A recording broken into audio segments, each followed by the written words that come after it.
يعد النبي محمد صلى الله عليه وسلم أفضل الأنبياء وخاتمهم، وقد خصه الله بخصائص كثيرة تميزه عن غيره، منها الزواج بأكثر من 4 نساء، فقد تزوج ب11 زوجة شرفهن الله بقوله: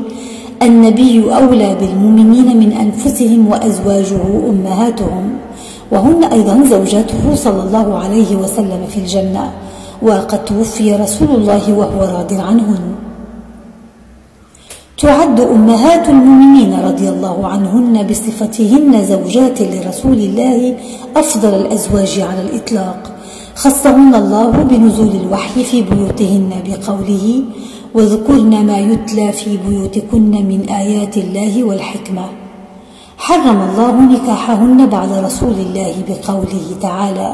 وما كان لكم أن تؤذوا رسول الله ولا أن تنكحوا أزواجه من بعده أبدا. وصفهن الله بالزوجية بقوله: يا أيها النبي قل لأزواجك، للدلالة على الانسجام والتوافق في علاقتهن برسول الله.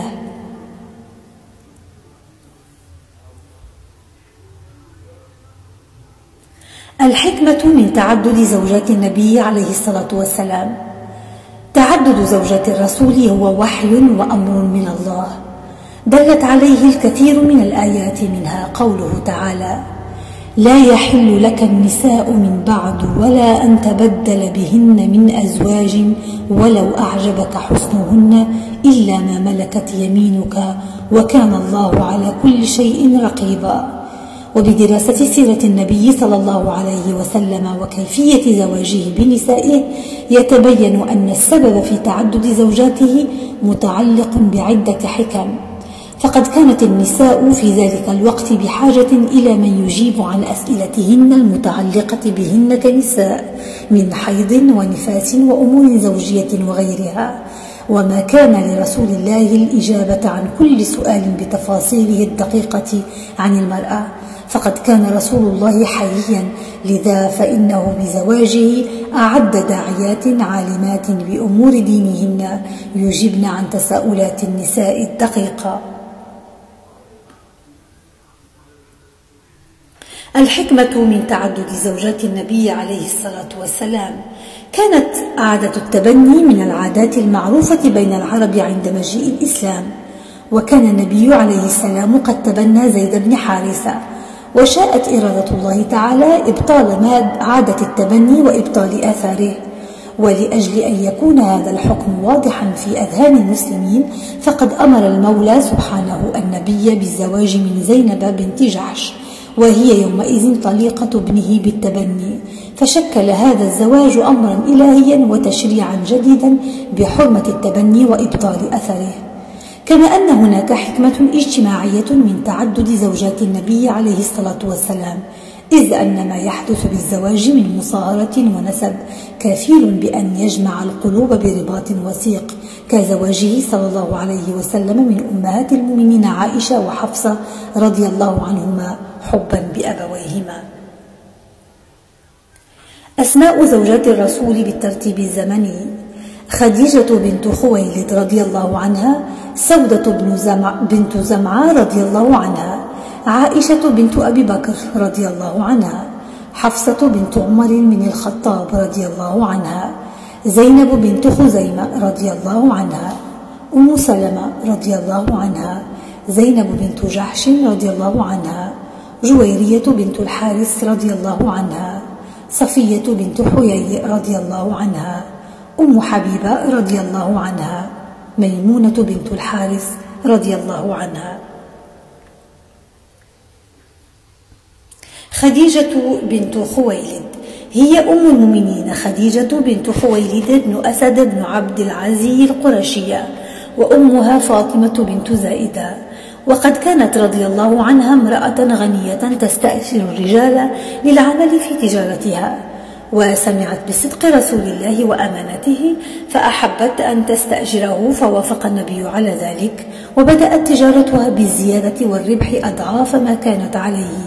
فأعجبت بشخص النبي وعرضت الزواج عليه عن طريق صديقتها نفيسة بنت منية، فقبل النبي بذلك، وكان أبوها خويلد هو من تولى أمر زواجها.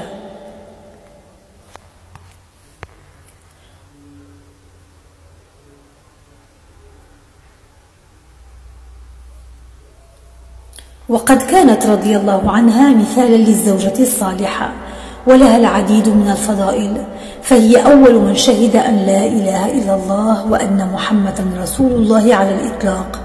وهي أم لأبناء رسول الله جميعهم ما عدا إبراهيم الذي أنجبته مارية القبطية،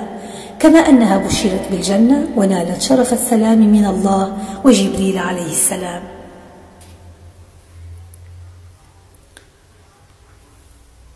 سودة بن زمعة هي أم المؤمنين سودة بنت زمعة بن قيس بن عبد شمس بن عبد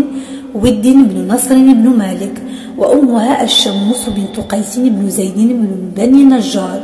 كانت متزوجة من سكران بن عمرو، وقد توفي عنها بعد إسلامه، وتزوجها النبي عليه الصلاة والسلام بعد وفاة أم المؤمنين خديجة رضي الله عنها ب3 سنوات، حيث خطبتها له خولة بنت حكيم، فوافق على ذلك إذ عاش وحيدا بعد فراق زوجته خديجة طوال هذه الفترة.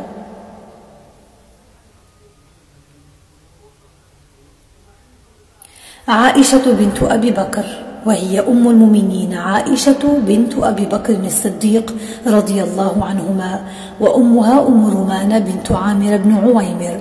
تزوجها النبي بعد وفاة أم المؤمنين خديجة رضي الله عنها،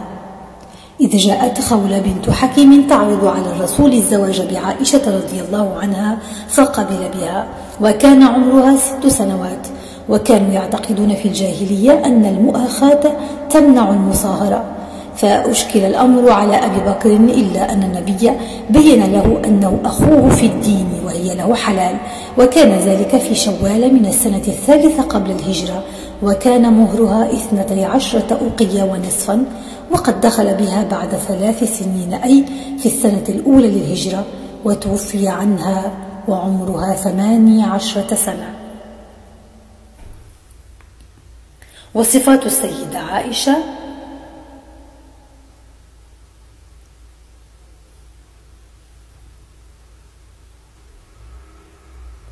وصفات السيدة عائشة رضي الله عنها ومناقبها كثيرة، وقد كانت من أفقه نساء الأمة، حتى إذا أشكل أمر على الصحابة رجعوا إليها، وقد وردت فضائلها الكثيرة في القرآن والسنة. ومن ذلك رواية الإمام البخاري عن عمرو بن العاص أنه قال أن النبي صلى الله عليه وسلم بعثه على جيش ذات السلاسل، فأتيته فقلت: أي الناس أحب إليك؟ قال: عائشة. فقلت: من الرجال؟ فقال: أبوها، حيث صرح النبي عليه السلام بأنها أحب الأزواج إليه. أما وفاتها رضي الله عنها فقد كانت في 17 من رمضان سنة 58 للهجرة، عن عمر 67 عاما، ودفنت في البقيع.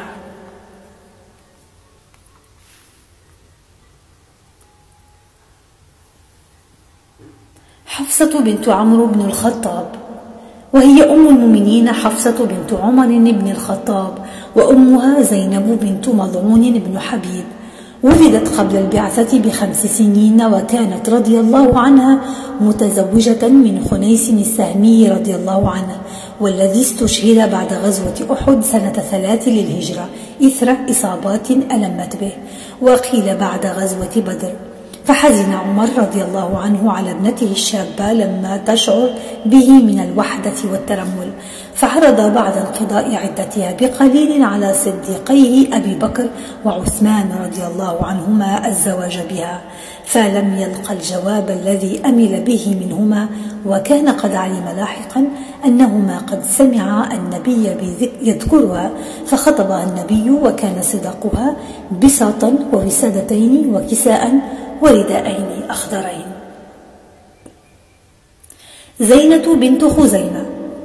وهي أم المؤمنين زينب بنت خزيمة بن الحارث بن عبد الله بن عمرو بن عبد مناف. استشهد زوجها عبد الله بن جحش في غزوة أحد، وبعد أن علم النبي بخبر ترملها تزوجها، وكان ذلك في العام 3 من الهجرة في شهر رمضان، ولم تستمر حياتها مع النبي سوى شهرين أو أكثر، ثم توفيت رضي الله عنها في المدينة المنورة عن عمر ناهز 30 عاما. أم سلمة، وهي أم المؤمنين أم سلمة هند بنت أبي أمية ابن المغيرة بن عبد الله، قرشية من بني مخزوم، وأمها عاتكة بنت عامر بن ربيعة، وقد كانت رضي الله عنها متزوجة من أبي سلمة رضي الله عنه، فعندما توفي دعت الله أن يخلفها خيرا منه، فتقدم لها رسول الله تكريما لها ولزوجها، فقد بذل الكثير في سبيل الدعوة وحنانا منه على صبيانها، ودخل بها في شوال أو جماد الآخرة سنة 4 للهجرة، وتولى ابنها عمر أمر تزويجها، وكان صداقها صحفة كثيفة، وهي آنية الطعام، وفراش حشوة ليف، والليف هو قشور النخل، ورحى أي أداة الطحن.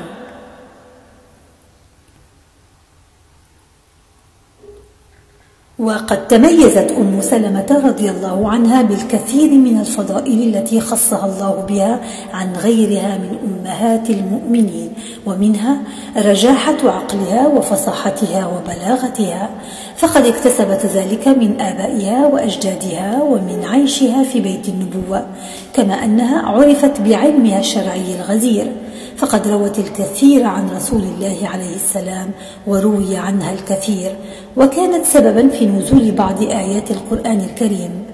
أما وفاتها رضي الله عنها فقد كانت في خلافة يزيد بن معاوية سنة 59 للهجرة عن عمر ناهز 90 عاما، ودفنت في البقيع، وهي آخر زوجات النبي موتا، وقيل إن آخرهن هي السيدة ميمونة، وقيل إنها حفصة.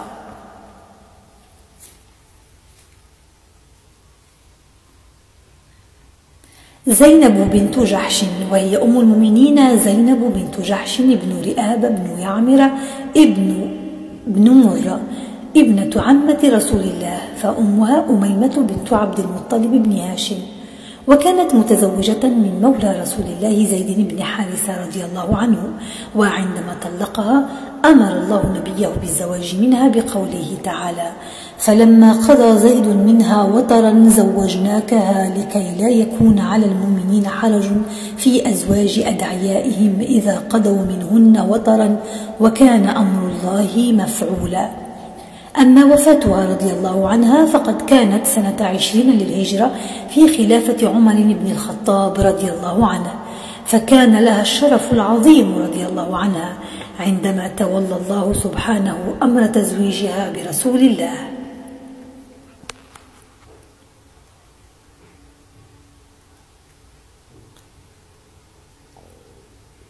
جويرية بنت الحارث، كانت أم المؤمنين جويرية بنت الحارث رضي الله عنها من بني المصطلق، وكان والدها الحارث زعيمهم، فأراد قتال رسول الله إرضاء لغطرسته وحبا في السلطة، إلا أنه هزم أمام رسول الله، ووقع أكثر من 700 منهم أسرى في يده، ومنهم ابنة الحارث برة التي أسماها رسول الله فيما بعد جويرية، وكانت قد أتت رسول الله تسأله فكاك نفسها، فقال رسول الله: أو ما هو خير من ذلك؟ فقالت: وما هو؟ فقال: أتزوجك وأقضي عنك كتابتك؟ فقالت: نعم. قال: قد فعلت، وأعتق قومها من الأسر صداقا لها. صفية بنت حيي،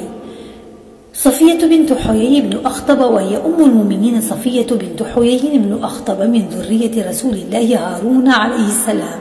وأمها برة بنت سموال، وكانت اعتنقت الإسلام،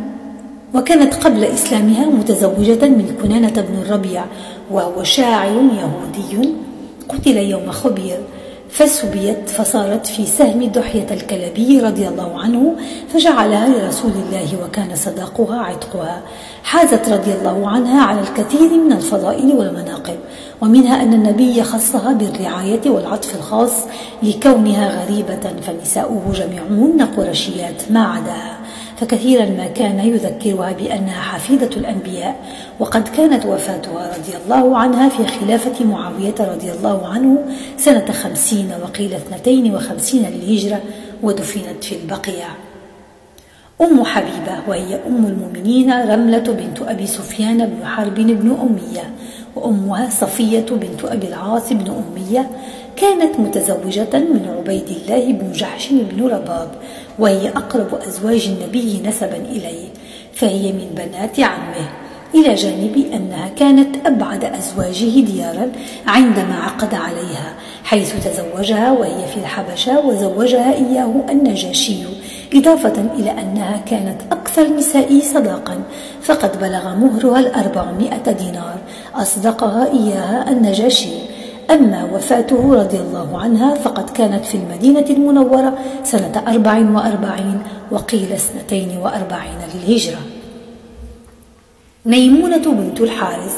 وهي أم المؤمنين ميمونة بنت الحارث بن حزن بن بجير ابن الهزم، وأمها هند بنت عوف بن زهير. تزوجت في الجاهلية ابن مسعود بن عمرو الثقفي الذي فارقها، فتزوجت بعده رهم بن عبد العزيز الذي توفي عنها، فتزوجها النبي عليه الصلاة والسلام، وكانت رضي الله عنها من سادات النساء، وهي أخت أم الفضل زوجة العباس عم النبي، وقد جعلت أمرها للعباس عندما خطبها النبي صلى الله عليه وسلم فزوجها إياه، وكان ذلك في شهر ذي القعدة سنة 7 للهجرة في شرف. ويشار إلى أنها كانت آخر امرأة تزوجها النبي. أما وفاتها رضي الله عنها فقد كانت في سرف وقيل في مكة، ثم حملت إلى سرف بأمر من ابن أختها ابن عباس رضي الله عنه، وكان ذلك سنة